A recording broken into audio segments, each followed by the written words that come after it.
Alright, let's dive right in. Picture this, a high-stakes defamation case.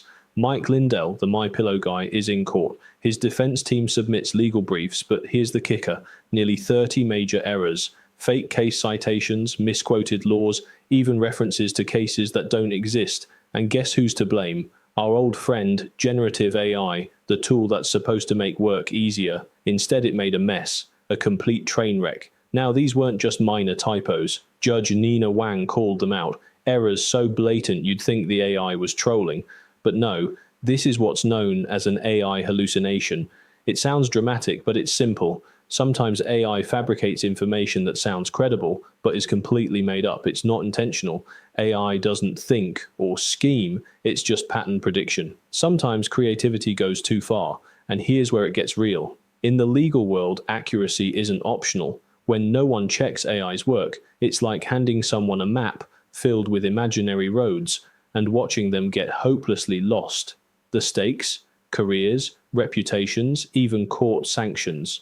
One mistake in a courtroom doesn't just hurt a case, it undermines trust in the entire system. Quick story. Once, while prepping for a workshop, my spell check AI decided to correct the term data pivoting to data piracy across every single slide.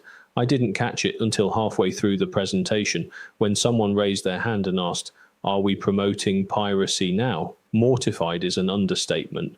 Sure, it's not life and death like in court, but the lesson stuck with me. No tech, no matter how advanced, replaces human scrutiny. You must always double-check the work. The bigger point? The MyPillow incident shows just how dangerous it is when professionals treat AI as autopilot. AI should be a co-pilot, not the one grabbing the steering wheel. And when you're dealing with legal briefs or anything high stakes, you simply can't afford to take your hands off the wheel. Judge Wang was crystal clear. You can't just blame the AI. If you submit it, you own it.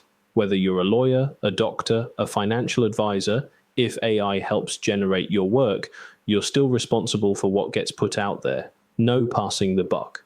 This case isn't just about one lawyer's mistake, it's a wake-up call for every profession dealing with critical decisions. Imagine an AI hallucination in healthcare, diagnosing a disease that doesn't exist, or in finance, recommending investments based on a made-up company. These aren't hypothetical nightmares, they're risks we face today. Judge Wang's ruling wasn't just about punishing carelessness, it was about setting a new standard.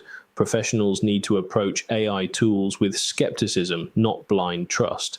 Ethical standards must be built into AI use, from government regulations to internal company policies, because in high-stakes fields, the cost of getting it wrong is simply too high. And let's be real, it's not just about regulations, it's about transparency. If you used AI in your work, own it, disclose it, don't wait to get caught. In this case, the defense lawyer only admitted it after being cornered, hardly a model of accountability.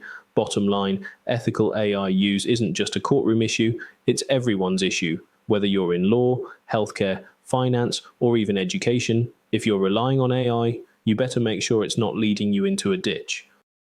Here's the bigger picture. AI hallucinations and mistakes aren't just random glitches, they're symptoms of a deeper problem, a lack of AI literacy.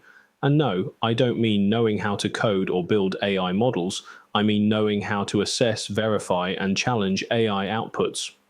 Critical thinking, fact-checking, asking, does this even make sense? Those are the survival skills for today's professionals. We rely on AI for everything, from legal analysis to Instagram captions. But how often do we stop and question what the AI delivers?